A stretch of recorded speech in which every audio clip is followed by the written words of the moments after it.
Personal data leak అవ్వడం, app open చేస్తే ఫోన్లోని ఫోటోస్, కాంటాక్ట్స్, లొకేషన్ మొదలైనవి యాక్సెస్ చేయగలరు. ఈ సమాచారాన్ని విక్రయించొచ్చు లేదా మోసం చేయడానికి వాడొచ్చు. Blackmail, video calls record చేసి, వాటిని డబ్బు కొరకు బ్లాక్ మెయిల్ చేయడం జరుగుతుంది. శ్లీలహీనంగా మాట్లాడే సందర్భాల్లో స్క్రీన్ రికార్డింగ్ వాడే ప్రమాదం ఉంటుంది. డబ్బు నష్టాలు. చాటింగ్ కోసం కాయిన్స్ టోకన్స్ కొనాలంటే డబ్బు అడుగుతారు. ఓసారి చెల్లించాక ఎక్కువ డబ్బు వసూలు చేస్తారు. అసలు చాట్ చేసే వాళ్లు బాట్స్ లేదా ఫేక్ ప్రొఫైల్స్ అయి ఉండొచ్చు.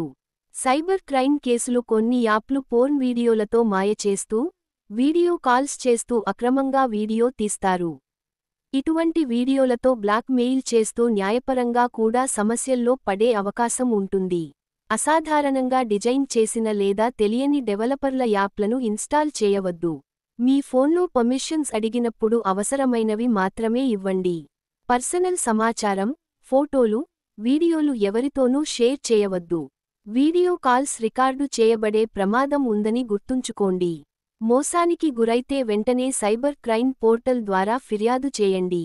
సురక్షితంగా ఉండటానికి సూచనలు. ఫ్రెండ్స్, డేటింగ్ అవసరాల కోసం ప్రామాణిక, నిబంధనలు పాటించే యాప్లు ఇవి కూడా జాగ్రత్తగా వాడాలి. ఎప్పుడూ అపరిచితులపై భరోసా పెట్టకండి. పిల్లలకు, కుటుంబ సభ్యులకు ఇలా మోసాలు జరుగుతున్నట్టు ముందుగానే తెలియజేయండి. మీరు లేదా మీకు తెలిసినవారెవరైనా ఇలాంటి యాప్ల ద్వారా మోసపోతున్నారనిపిస్తే, వెంటనే చర్యలు తీసుకోవడమే ఉత్తమం.